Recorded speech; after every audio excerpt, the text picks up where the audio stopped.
In esports, some rosters are stacked from top to bottom, teams filled with players and personalities which make them magical to watch. One of those rosters is M80, who have consistently found ways to keep their team exciting. From fan favorites like Kino and Citizen, powerhouse veterans in Cameraman and Hyper, and a world-class superstar in Spoit, it's no wonder they've found themselves as one of Siege's most popular teams. Despite it all, they've struggled to find success. Several stages of disappointing results have led to a reinvention of the roster, and they're looking to send a message. And who better for a statement match than the incumbent major winners of Cloud9 Beast Coast, a team who has shown dominance over the past several months, dethroning world champions and shutting down top teams. Right now, they're the team to beat, and M80 are about to show us what they've got up their sleeve.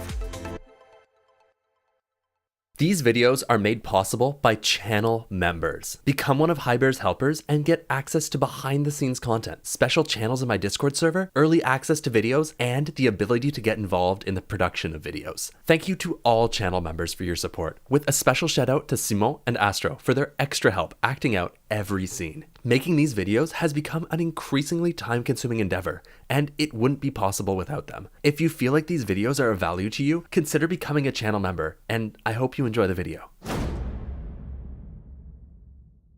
M80 are defending gym and bedroom on the top floor of Clubhouse. They're playing a horizontal extension, bringing along the Bandit and Mute to slow C9BC down. Clubhouse is a map which plays a ton around Hardbreach, so by bringing along wall denial, M80 will force C9BC to rotate Hardbreach and EMPs back and forth across the map if they want to open all the walls. In order to avoid this, C9BC come up with a solution that's twofold. First, they bring along the Maverick to avoid having to combat any bandit tricking. And second, they decide to go direct. See, by completely ignoring M80's CC extension, they can avoid all the utility M80 have invested. But direct takes are really difficult. The reason most teams avoid them is because it requires a lot of planning and coordination to fight right into sight. But C9BC isn't most teams, and they have a plan in order to crack this round right open. C9BC have lurked Gavin through Strip, where he's set up gridlocks upper main to prevent himself being swung. From here, he's able to exert control over Bar and Kitchen Hall. But that's not all. C9BC are able to use their positions and utility to make Gavin the focal point of this round.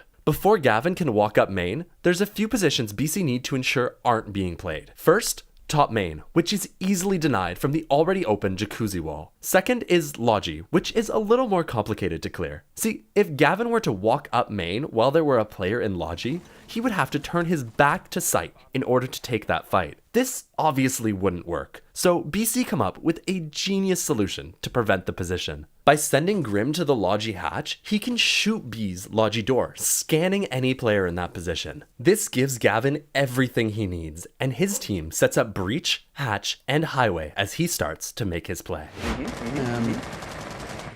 Yeah, I mean, different lineups being brought right now by M80 than what we saw in the previous matchup when, we were on Clubhouse and we were looking at yet another defense upstairs of this bedroom and bathroom situation. Gunner with the first kill, Gavin also on the board. Gridlock showing her face. You've also got a Lesion on the board to potentially slow them down. Capkin was the favorite operator that we saw previously. Gavin's just gonna walk in and annihilate everybody. The super shorty sure does pack a punch. He's hoping for a quick jiggle in construction. That's Spoit who's isolated. Gavin will try as he might. Spoit's in a tough spot. Full HP though, but he's being targeted by Deimos. A swing out, sidearm in place. Hold on a second.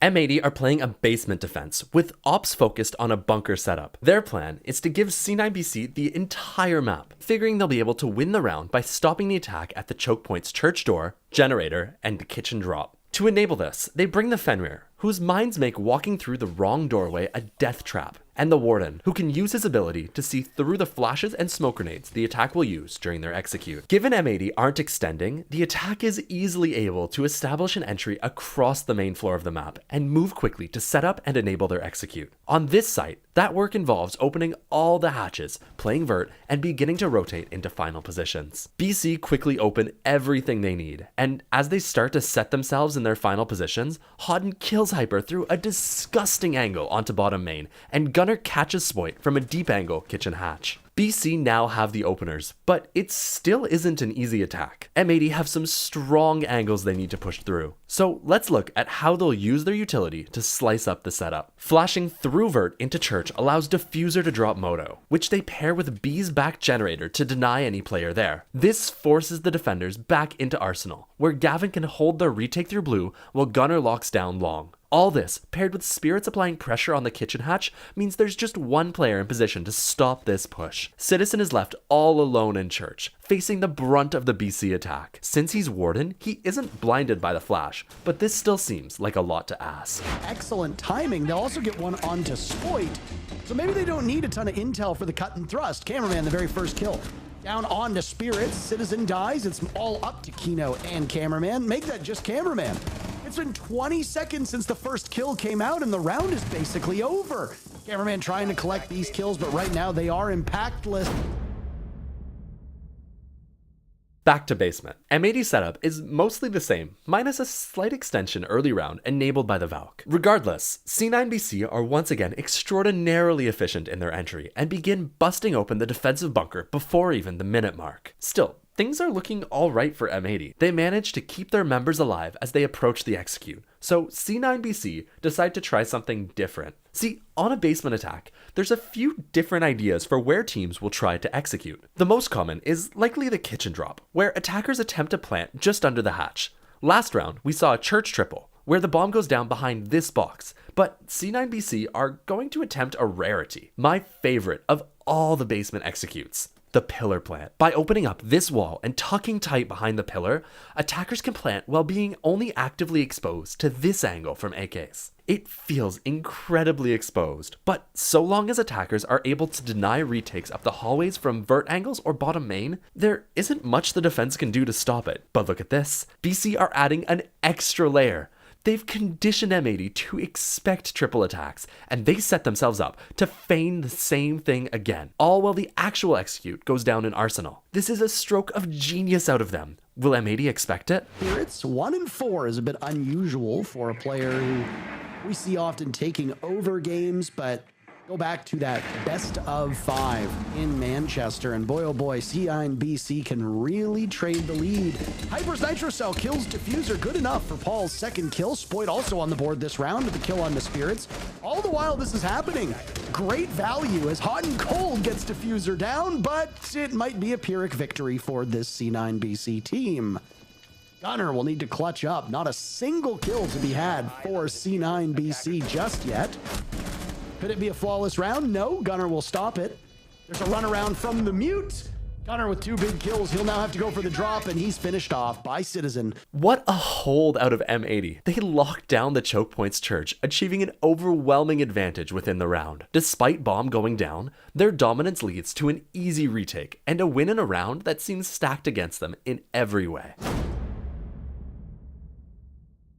C9BC have swapped to the defense and start their half defending Gym and Bedroom. Their setup is similar to that of M80, but they bring along the Clash as a way to slow down and complicate both clears and executes. For M80's part, counter to BC, they opt to clear the extension CCTV, meaning they want to actively push players back before converting towards site. They start rather slow, taking their time on drones and using the Deimos below to start making the extension move back. BC oblige, and with just over a minute remaining, M80 are able to start the setup for their execute. Their idea is to execute through construction and logistics with pressure from the Gym window to force BC further back into the limited space bathroom and short, thus enabling a plant on gold rotate. But BC still have the Clash, and while she can't do any direct damage to the attack, her position inside of Logi is a nightmare. She can zap attackers as they move to cross the large open room, allowing her teammates to easily swing and shoot exposed attackers. M80 will need to be clinical as they push, and look at this. Kino with the Ying is in the perfect spot to fight impact. His Candelas can blind the support of the Clash, allowing the execute to go through, but it's still really hard. All it takes is for BC to find the right picks in the brawl, and it could all fall apart. I wonder if they flicked onto the Thermite for that wall in particular, because you would not be able to open up both of those walls if you were Hibana or with Ace. It has to be an exothermic charge to do that. First kill comes from M80. They lose the next one, and then they just decide to go back and forth on the seesaw of engagement. But then the kill feed is all theirs. It's Hot and Cold. One thing which is consistent about Clubhouse is that the round often comes down to what walls are open. It's why every round the defense has brought along Bandit, Mute, or Cade. What walls are open define the attack. So what happens when the walls stay closed? M80 are attacking CCTV and Cache. They've brought along all the tools they'll need for their attack, with 7 sets of hard breach and 5 EMPs. Their goal is to open up garage and CC wall before taking rafters and planting default behind server. At the pro level, CCTV is essentially a solved site. Top teams can consistently work through the various stages within the round and should be winning almost every attack. But M80 aren't most teams, and this round, they're about to show pretty much exactly what not to do. M80 start by comboing Thatcher and can openers to open the outside walls into garage. By tossing 2 EMPs, M80 can guarantee they won't be K-tricked. Surely they know well enough to do so. As we sit on round number 9, which means that C9 BC should win this one just based off of the numbers, but we will wait and see what happens. Again, hard breach being brought in abundance. 2 glorified hard breachers, or 2 dedicated hard breachers. The one glorified hard breacher was the Ying before. Tino's been the one playing this secondary breacher. This time, Capitao. Fair enough. Sometimes even pros make mistakes, but M80 still have plenty of hard breach utility, so it's not so bad. They can continue with their plan, and then, when they open up CC, they'll be able to pressure Spirit's rafters to prevent further tricks. Now, seeing how C9 BC are playing around the tricks, surely they'll ensure to take steps to avoid further blunders. Even still, it is one of the problems with the utility that they've brought. Now is the big test, though. Garage wall gets tricked. It's tough, but it's not the end of the world. This will be a much bigger deal. Unfortunately, Hot and Cold, oh, they pulled it off. They could have opened that wall, but I don't think they wanted to commit to it. And now, yeah, he doesn't able to get it off. They bandit tricked at the nick of time. He just left it on. What? What is happening? I've never seen a team fumble so hard. This is maybe the worst attack ever seen in the history of Siege. It's fine.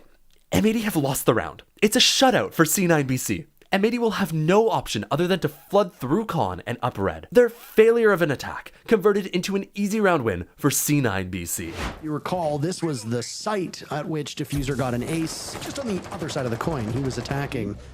Down goes Gavin as Citizen gets the leadoff pick. Out go the fire arrows from Kino. Spirits equalizing by taking Citizen down. Citizen, 10 kills so far. Really impressive tally. Second in the lobby, only trailing Diffuser, who's sitting at 11. Now Hyper looking to shake off some of that rust that must have accumulated from him not having played for so long. Find an easy pick on the Spirits. And the numbers will go back in favor of M80. All that hard work, Jesse, being done to keep them out, and yet it's C9BC trailing in numbers. Yeah, but they only have Raptors control, and they're going to maybe jump on the CC window. The positioning is still very favorable for Cloud9 Beast Coast. This is still a strong round for them, and look at this rat spot from Diffuser. This could be big. He sees one tracking onto Kino, 12 kills. Gunner goes down, Hot and Cold follows. It's all up to Diffuser, and he'd already given his position away. Nothing makes sense. How does this happen? Somehow, despite it all, M80 pull off an impossible round win, leaving me questioning both my sanity and everything I know about competitive Siege. Sometimes shooter is gonna shooter, and M80 win their gunfights to convert an impossible round. That one's for you, Fresh. I hope you're happy. C9BC are back defending Master and Jim. Their setup is essentially the same, but instead of the clash, they bring along the Valk for more info. M80 are attempting the same attack as well, with their only differences being the Flores to help clearing util and the Mav to open up extra walls. They start exactly the same way, applying pressure through CC and opening up highway, when suddenly, Hyper finds Spirits through the drone hull in Cache. Poor dude. Making matters worse, Diffuser attempts to retake into Cache, where he's caught out by cameraman sitting on the roof. Now, M80 have an early 2-man advantage, and BC need to do something about it. They know, with such a big disadvantage, they need to lash out and attempt to equalize before M80 can surround them and choke them out. The thing is, M80 know this too, and in incredible fashion, they call to sit completely still and wait out the aggression. So there's no real history that we can go off of. By the way, I asked Jeeves, and he said Google was another search engine. So there you go. I have gotten the answers for us both. Look at us go. The thing about the NAL broadcast they don't tell you, it's informative. Nobody brings that up. That's correct. The information you get, it'll go through your mind just like the bullet from Gavin went through Hyper's mind. Even so, Diffuser manages to find an excellent timing. He catches Hyper with some aggression and escapes untraded. But this is still alright for M80. Off the info from Hyper's death, they're able to move up to surround the site and start setting up their execute. By pushing BC back into bathroom and Logi, M80 can safely plant inside of Gym with cover highway and jacuzzi. Hot and Cold down below, trying to play with the pre-play C4. Watch out for that one. It could have a massive impact if he times it right and gets a pick as they try to jump in. It might even be here on the Gym window. Oh my, Gunner caught with his pants down. That's an easy pick for Kino, who can now go for the vault in. Hot and Cold inching up closer to the site. Both players looking in the same direction. Gavin managed to pick off Spoit and get away. Diffuser in the hands of Kino. One successfully vault in from Gym. Hot and Cold cannot rebuff him. Worried about the doorway. Hot will have to go for the other retake, but a good hold by Cameraman outside. Can he get there in time? Gavin unable to stop it. Cameraman a team kill, and immediately Gavin will hop on. He'll have plenty of time. There's no way Cameraman can get there. And Beast Coast steal the round. Excuse me. I don't know what's happening. Nothing makes sense. M80 are on overtime match point, attacking back onto the basement bomb site. This time, C9BC are playing an assertive extension into bar and strip. They want to use the Vigil to hide in strip, where he can perpetually threaten a flank. The idea here is that by the time M80 are in position to deal with him, they won't have the time to do so. This will force M80 to make a decision, clear him, and then be stuck with an impossibly low time execute, or ignore him and face the inevitable flank. The round starts normally, with M80 establishing quick control of upstairs before moving on to main at about the 2-minute mark.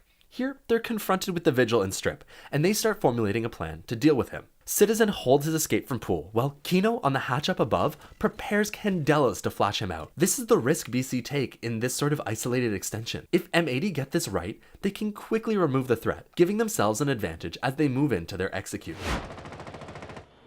Evan holding this position, he had a good idea of somebody being over by the window, but it's Kino who's got him stuck in place, and there goes a Candela.